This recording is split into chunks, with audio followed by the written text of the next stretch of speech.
ఇచ్చినటువంటి message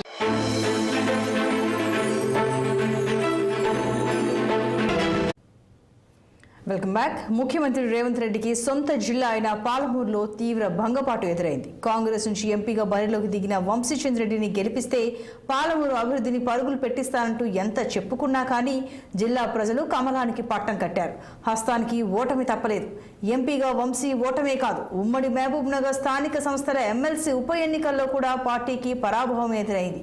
7 assembly సెగ్మెంట్లలో Congress party MLA ప్రాతినిధ్యం వహించినా party ఓడిపోవడంపై ముఖ్యమంత్రి సీరియస్ అయినట్టు సమాచారం. తానే స్వయంగా 3 సార్లు పాలమూరు జిల్లాలో వంశీ తరపున ప్రచారం నిర్వహించినా ఎందుకు ఓడిపోవాల్సి వచ్చిందన్న దానిపై ముఖ్యమంత్రి పోస్టుమార్టం మొదలుపెట్టినట్టు తెలుస్తోంది. మొత్తంగా పాలమూరులో హస్తం పార్టీకి పరాభవం ఎందుకు ఎదురైంది? పార్టీలో జరుగుతున్న అంతర్మదనం ఏంటి?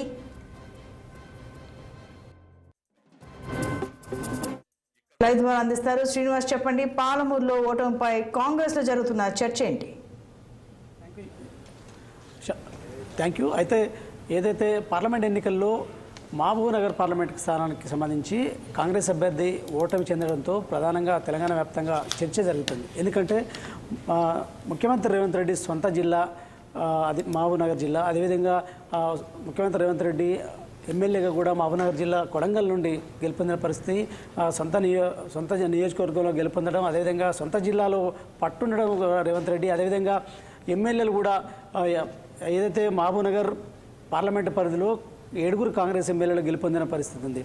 ఈ నేపథ్యంలో కూడా ఇటు మరొక వైపు ఏంటంటే పార్లమెంటు ఎన్నికల షెడ్యూల్ రాగానే మొదటగా మహబూబ్నగర్కు సంబంధించిన పార్లమెంట్ అభ్యర్థి వంశీచంద్ర రెడ్డిని రేవంత్ రెడ్డి ప్రకటించారు. ఈ నేపథ్యంలో కూడా అప్పటి నుండి వంశీచంద్ర రెడ్డి ఈ పార్లమెంటు పరిధిలో తిరుగుతూ కూడా ప్రచారం చేయడం, అదేవిధంగా సుడిగాలి పర్యటనలు కూడా చేసిన పరిస్థితి.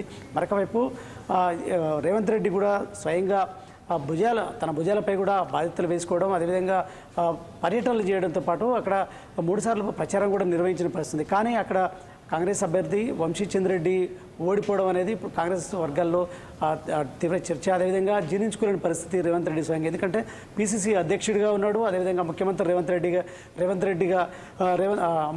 రేవంత్ రెడ్డి ఉన్నారు. మరొక వైపు అసెంబ్లీ ఎన్నికల్లో కూడా తన మొత్తం పార్టీ పగ్గాలు మొత్తం స్కంధాలపై వేసుకోవడంతో పాటు పార్టీని అధికారంలో తీసుకురావడానికి కూడా ముఖ్య భూమిక పోషించిన రేవంత్ రెడ్డి ఈ పార్లమెంట్ ఎన్నికల్లో సొంత జిల్లాల్లో కూడా మహబూబ్నగర్ పార్లమెంటు స్థానం ఉంది. ఈ నేపథ్యంలో అక్కడ ఓడిపోవడం అనేది కూడా అది జీర్ణించుకోలేకుండా ఉన్న పరిస్థితి. ఈ నేపథ్యంలో కూడా రేవంత్ రెడ్డి సీరియస్ అయిన పరిస్థితి. ఎందుకంటే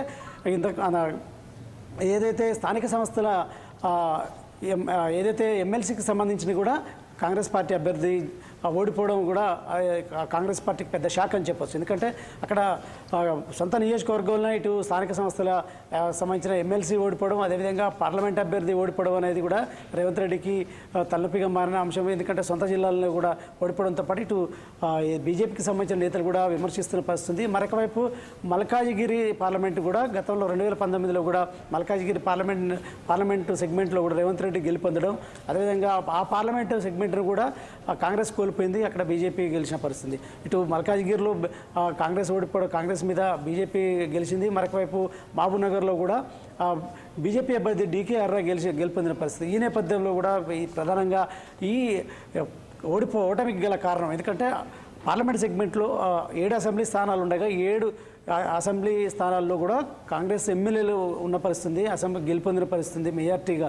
అంటే ఈ నేపథ్యంలో కూడా పార్లమెంట్ ఎన్నికల్లో ఎందుకు ఓటమి చూడాల్సి వచ్చిందనే దాని మీద ఏదైతే పోస్ట్ మార్టం చేస్తున్న పరిస్థితి, అంటే ఓటమికి గల కారణాలు ఏంటి అనేది కూడా విశ్లేషిస్తున్న పరిస్థితి.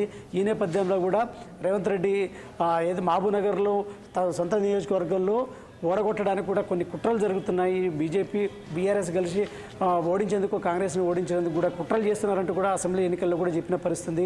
ఈ నేపథ్యంలో కూడా ఆ విధంగా కూడా ఏదైతే పార్లమెంటు రిజల్ట్ అనంతరం కూడా రేవంత్ రెడ్డి మీడియా సమావేశంలో కూడా అదేవిధంగా మాట్లాడిన పరిస్థితి.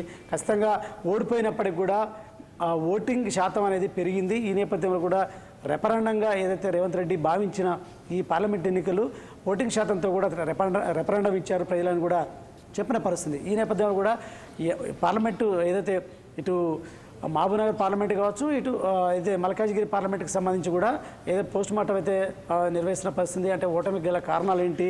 ఎందుకంటే అక్కడ మల్కాజ్గిరిలో రేవంత్ రెడ్డి గెలుపొంది 2019లో గెలుపొందిన పరిస్థితి.